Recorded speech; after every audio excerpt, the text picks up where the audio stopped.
You're dealing at a time where real leadership, which represents truth, not opinion. You're leading in a society which is conditioned by the tradition of the Olympian Zeus. You've got to leave the people in their own pristine condition. Let them do what they want to do. Don't try to educate them. Don't try to change them. Don't give them the secrets of change. Keep them as they are and use them as they are. And when they're used up, use them up. Let them die. Withdraw medical care. Do all these kinds of things. You know how to manage this thing, don't you? Don't you know how to manage destruction of excessive population? Disease will help you.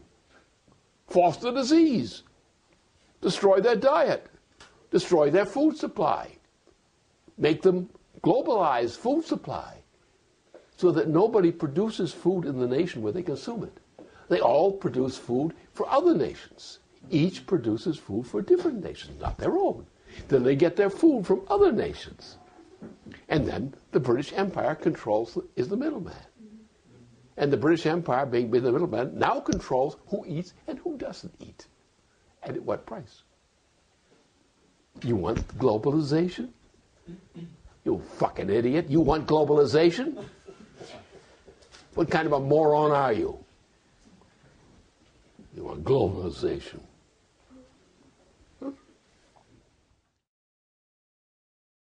Currently, the lever of control over the world's food supply is the money, the financing.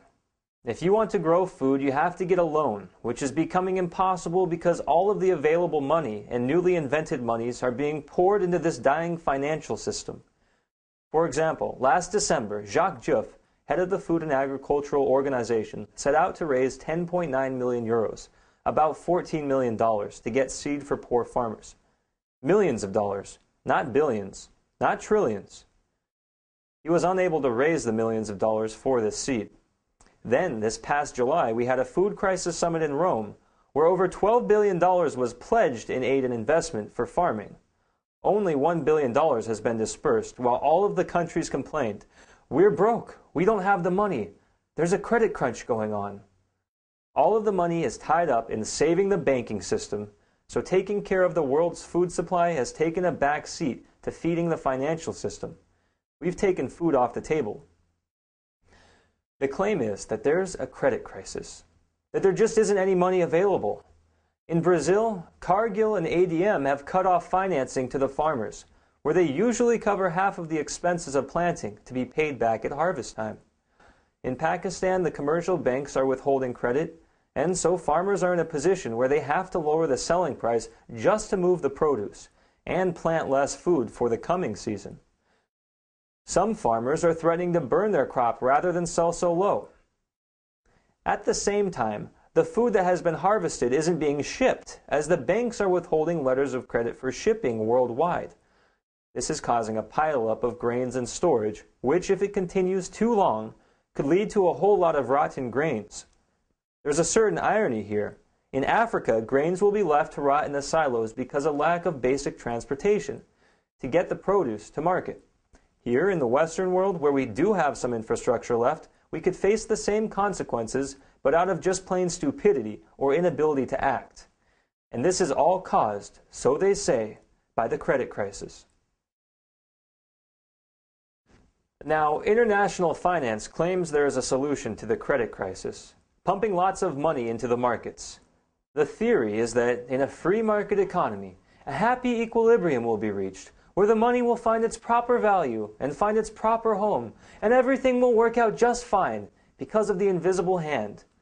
The magic of the markets will ensure that everyone will be taken care of, right?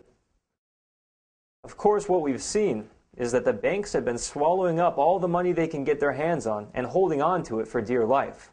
All of the money printing, the trillions of dollars of electronic money being unleashed into the markets has accomplished worse than nothing.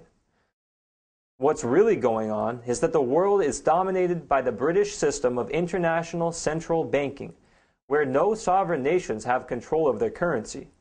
This international monetary system is, in turn, managed by the offshore financial houses, or actually financial post office boxes primarily in the British-controlled Cayman Islands and Dutch Antilles. These financial middlemen are the ones demanding the bailout policies that many countries around the world are being sucked into.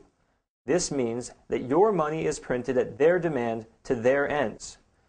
Let's make this clear. When the British bankers have demanded it, the U.S. Treasury, your institution, has been printing your money to save their ass.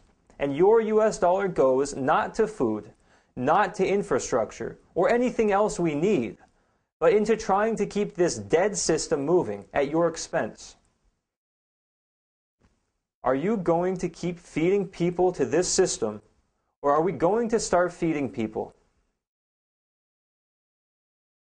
If we are going to feed the people, then it's time for a bankruptcy reorganization of the whole system. Here in the United States, we can establish a two-tiered interest rate policy, as LaRouche has specified, make cheap credit available for physical economic projects like high-temperature nuclear reactors so we can generate the power and, more important, the water necessary to grow the crops we need. None of this is possible without an independent control of our currency, as part of a broader reorganization into a national banking system. Anything that isn't related to the general welfare gets a higher interest rate. Let it dry out. We've seen the results of simply making cheap money available to whoever wants it, and it ain't pretty. The United States Constitution has the authority on which to base this type of reorganization, an authority that can be used as a backbone for treaty arrangements among other nations, so that they can run this type of reorganization too. We can rip the control of our own sovereign currency away from the British. If we have the guts, we can do it. The real crisis is not a food crisis, nor a credit crisis, but a crisis of morality. The ideologies of sustainability, green technologies, and the like have driven us to demand the policies and leadership which are killing us. This is the intentional policy of the British system of free trade, globalization. Use war, starvation, and monetary policy as weapons to reduce the population of the world. The World Wildlife Fund's Living Planet Report 2008 gives you a good sense of this, as they demand, quote, reductions in population, individual consumption, and the resources used or wastes emitted in producing goods and services, end quote. They even brag that for the first time, their report targets human use of water resources. Have them choose it themselves. Make it seem as if it were their own good idea. It means less work for us in managing our empire. That's the line of thinking of these guys. And that's the purpose of the globalization you've swallowed hook, line, and sinker. Same thing with environmentalism. This line of thinking is what's sending us into a dark age right now. What's really going on is that the British Empire is out to kill you and kill anything that stands in their way.